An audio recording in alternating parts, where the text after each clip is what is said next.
Salam guys, jumpa lagi. Hari ni aku nak share dengan korang tentang buah ni.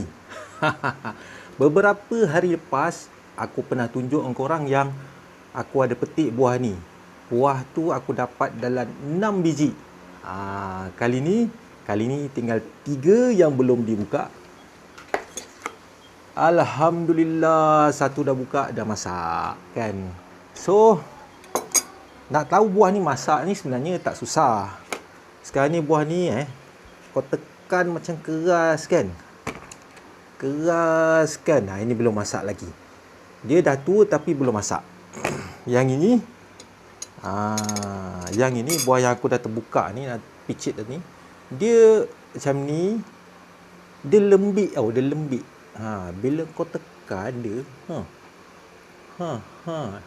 nampak? Bila tekan lembik tu, sampai bila kau tekan kuat-kuat, dia terbuka. Nampak? Ini buah ni dah masak. Isi dia warna putih.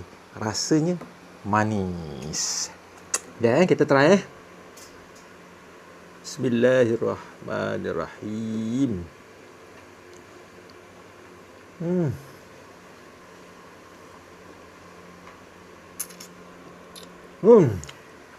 Manis, sedap. Tahu tak? Ini biji dia. Biji ni kau boleh direct terus tanam dekat tanah. InsyaAllah menjadi. Sebab pokok ni senang nak jaga, senang nak hidup. Okey, kita jumpa lagi. Bye-bye. Assalamualaikum. Nak sambung makan ni. Aku ada share tau. Kalau kata kau nak beli anak buah, nak beli anak pokok buah ni, aku ada share link dekat bawah. Bismillah.